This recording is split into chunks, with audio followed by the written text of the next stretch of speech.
How's it going, everyone? Mike the Warhost here, and apparently I have a package of some sort. I don't remember ordering this one. But let's see what we have inside. It's kind of odd. What exactly is...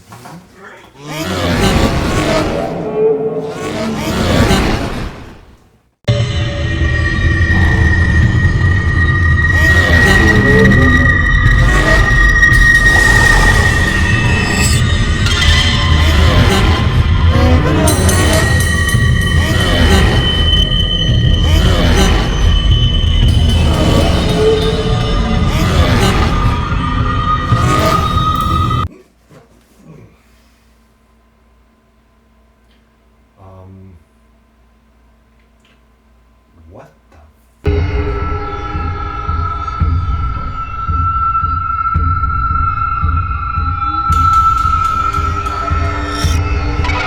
How's it going, everyone? Mike the Warhost here, and today I've got something very special to show off.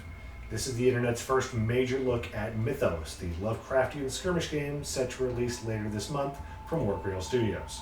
As a Warhost, I was able to get an early access look at the first wave of Mythos releases to show off at my local gaming stores in order to generate some hype and interest in the new game. And since I also have a nice little YouTube channel here, I figured I'd go ahead and show the rest of the internet just what Mythos is about, as well as what you can expect when diving in. This way we can still enjoy some of the thrill of seeing new games and content without having to worry about Corona-chan spoiling the fun like she did at Adepticon this year. Boo. Mythos is a narrative-based skirmish-level wargame set in the 1920s after the First World War. The sheer scale of carnage wrought by mankind upon itself in that vast, brutal, and ultimately pointless conflict has brought ancient and terrible forces out of their slumber. Ancient and foul cults, once consigned to the dustbin of history, move in the shadows while a new generation of heroes rises to stand in their way on the path to oblivion. Sounds pretty cool, huh? I certainly think so. Otherwise I wouldn't be doing this. Now, while this is a War Cradle game, and there are some surface-level similarities between Mythos and Wild West Exodus, this is a completely different beast. The mechanics are completely different, so don't jump into thinking this is a one-to-one swap for Wild West Exodus. That path lies madness and defeat. But the game does have several unique components to it that help it stand out from an admittedly crowded field of competitors. I'll only be giving this a cursory look, as I've only had these boxes for about 24 hours now, and apparently kids require attention and food and clothing, and who knew? First off is the incredibly unique setting. While most skirmish games opt for either a sci-fi or fantasy aesthetic, Mythos has a much more grounded feel to it, which only makes the more occult and fantastical elements stand out a great deal more. You can get a bit of overload with some product lines when everything has the fantastical elements dialed all the way up to 11.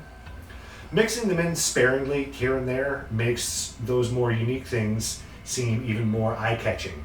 Secondly, we have the sanity and altered mechanics. Every unit in the game has a sanity rating which acts as a health pool of sorts. When a model's sanity runs out, they go insane and switch to the altered state, conveniently located on the back of the unit card, which will give an altered stat line and list of abilities and rules. Thirdly, we have the Test of 13. This is a specific test that functions much like the stat checks in Wild West Exodus, but with the end goal of the roll plus stat plus modifier reaching 13 or higher. It's a small change that is both rather thematic and not quite as easy to figure out off the top of your head probability-wise. Unless you're Rain Man. It's a reference that's probably going to go over a lot of people's heads, which makes me feel old. War Cradle has announced 8 distinct factions for the game, as well as a brief lore primer on each one. Currently only about half the factions have stat cards available, though more will be coming in the near future. There are also only 2 faction boxes available with this release wave, the Priory and the Hidden Ones. Let's take a look at these 2 boxes as well as the Rules and Gubbins box to see what all of the fuss is about.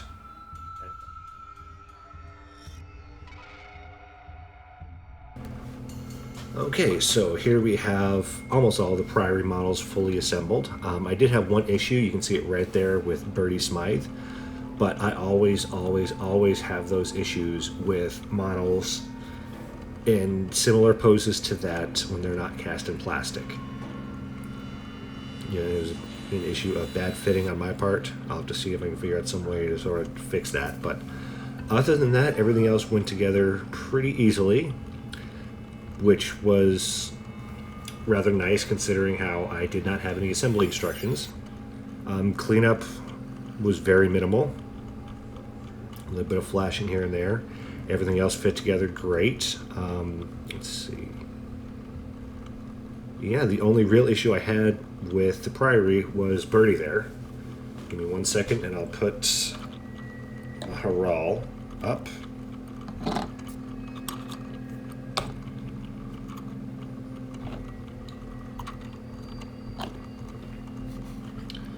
Here we go, our great big golem. Tilt that a bit. Okay. There we go. Alright, he went together beautifully. I did have a bit of additional cleanup to do with him just because the gates for this model were super thick and chunky.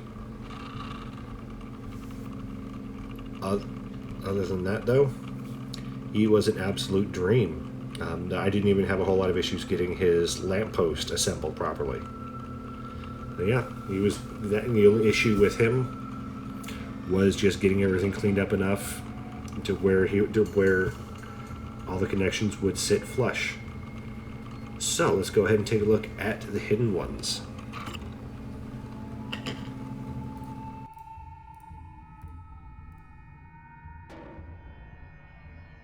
Okay, now this one's going to be a little bit different. First off, no background noise. Alright, this one's going to be a little bit different. First off, right now none of them are on bases. That's because I plan on doing a sort of beach nautical theme with them. And for that it'll be a lot easier if they're all off the bases first. So they'll be put on separately once the bases are done. Secondly, there were one or two small issues that I ran into. First off, since I had no assembly instructions, I was basically looking at reference images and renders, and the problem with the Mythos renders right now is that they're all really dark. They're a lot darker than the ones for Wild West Exodus, so it made getting all of the little fiddly bits, like the tentacles, for example, that was a real pain to figure out what belonged to who and where and what went where. I'm assuming this is just an issue that war hosts are going to run into because there are no assembly instructions up on the website yet. That will most likely change by the time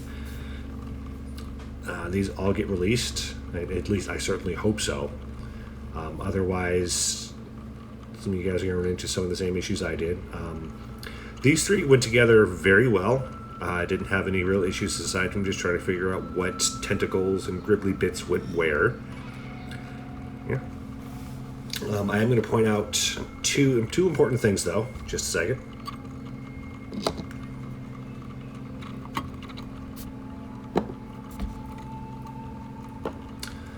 First off, we have the Dread Fisherman. And this is a fairly big issue.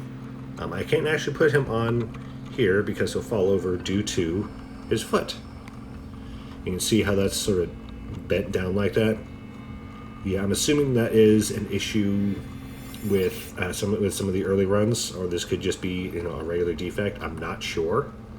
I am going to go ahead and contact Warcradle about this to see if this is going to be happening with others. But right now, we'll have to see if I can find some way to either heat that thick resin up to the point where I can bend the foot up, or just put that on like a rock of some sort, just so he'll stay on the base. But yeah, that was a big problem. I'm hoping it was just me. Next one we're going to go and take a look at here is Click Clack. Great big beefy guy. Serious chunk of resin. Thankfully, it looks like Warcradle learned its lesson from dealing with Callie. For those of you who are Wild West Exodus players and are trying to assemble Callie in the past, you know it can be an absolute pain because her legs are super thin and spindly and they don't quite fit. So you really have to sit there and adjust and play with it for a long time to get the legs where you want to be. These ones, let's see, you might not be able to tell. Yeah, you won't. But behind here, they're all numbered 1 through 8 on both the body and the legs. And the big claws here are labeled A and B on both the appendages and the body. So it's super easy to get this assembled. I did have a bit of issue with actually getting the super glue to adhere, but that's just because I didn't do a good enough job cleaning out any mold release agent that's still there. So when you get your Hidden Ones box, pay special attention to click clack, because a lot of the mold release agent will sit in the big connection points inside click clack itself, and you really have to scrub it out pretty well to get all of the mold release agent out of there so your super glue will actually adhere. Other than that, no other main issues. There was not a whole lot of additional cleanup to do. Things went together very smoothly for the most part. And yeah, there we go. The Priory and the Hidden Ones. And with that, dear viewer, we come to the end of today's video. Expect to see a lot more Mythos content in the near future as the game gets fleshed out in the coming months, as well as Dystopian Wars, Fog and Friction, and Lost World Exodus. Still waiting. I should probably stay in this spot here.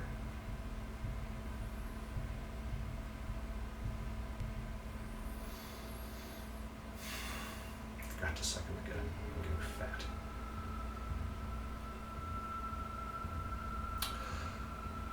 "2020 is going to be a very busy year for me and for Warcradle fans in general.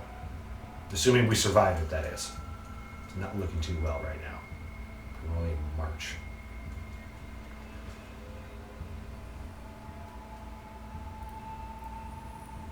Alright. Take care, everyone. And fade out.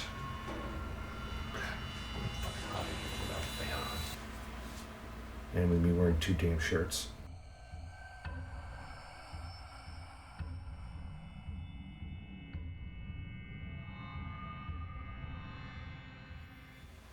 Wow, my hairline is really receding.